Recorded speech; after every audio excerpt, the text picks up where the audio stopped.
So now let's start the second section, that is trending news. और इस हफ्ते trending news सिर्फ एक ही थी, आदिपुरुष एंड आदिपुरुष। मतलब reels, shorts, YouTubers, news channel, Instagrammers, मतलब हर कोई इस मूवी के बारे में बात कर रहा है।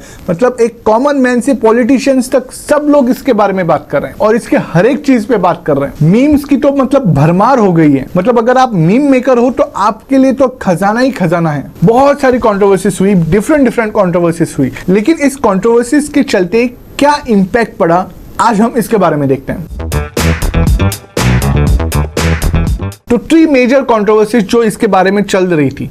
पहला and most talked about is VFX। Obviously we wanted a good VFX movie और इसी की वजह से इसका बजट भी हाई था जो हमको नहीं मिला। मैं डिटेल्स में नहीं जाना चाहता कि कैसे हमको VFX के नाम पे वीडियो गेम दिखाई दी, लेकिन इस कंट्रोवर्सी के चलते 12 साल पहले रिलीज हुई रावण का इंपॉर्टेंस बहुत बढ़ गया। मतलब जो रावण 12 साल पहले रिलीज हुई थी और जब हमने उसको नकारा था, और आज हम ही लोग उस रावण को बहुत ही अप्रिशिएट कर रहे हैं इसके VFX देखकर।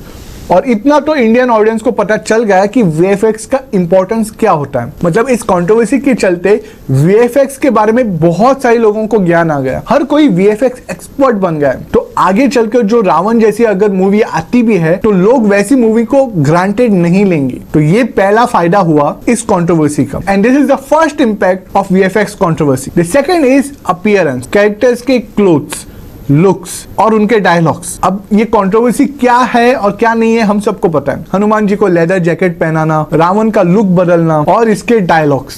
और वो डायलॉग्स क्या है मुझे आपको बताने की जरूरत नहीं है, इट्स ऑलरेडी फेमस। लेकिन इस कंट्रोवर्सी के चलते बहुत सारे लोग एक्चुअल में रिसर्च करने लगे कि डायलॉग्स, क्लोथ्स और लुक्स उस जमाने में कैसे थे। ऑब्वियसली उनकी नॉलेज भी बढ़ी और जब वो शेयर कर रहे थे तो औरों की भी नॉलेज बढ़ी। बहुत सारे लोगों ने आर्टिफिशियल इंटेलिजेंस के थ्रू रावण का लुक कैसे होना चाहिए ये तक दिखा दिया। एज आई टोल्ड यू, इस कंट्रोवर्सी के चलते बहुत सारे लोगों की नॉलेज बढ़ी। So this was the second impact. The third is creative liberty. Actually creative liberty का मेन मीनिंग क्या है कि सेम गोल पे पहुंचने के लिए कुछ अलग रास्ता निकालना, ना कि वो गोल ही चेंज करना। मतलब वो बोलते हैं ना, don't change the goal, change the strategy. पर यहाँ पे गोल ही बदल दिया। मतलब जो मैसेज रामायण का था वो ही बदल दिया क्रिएटिव लिबर्टी के नाम पे। मतलब इस क्रिएटिव लिबर्टी के कंट्रोवर्सी के चक्कर में लोगों को पता चल गया कि क्रिएटिव लिबर्टी की भी एक हद होती है। मतलब you can not do anything the way you want. There is a limit for everything. You can change the many things, but the message and the goal of the movie should be the same. और यहाँ पे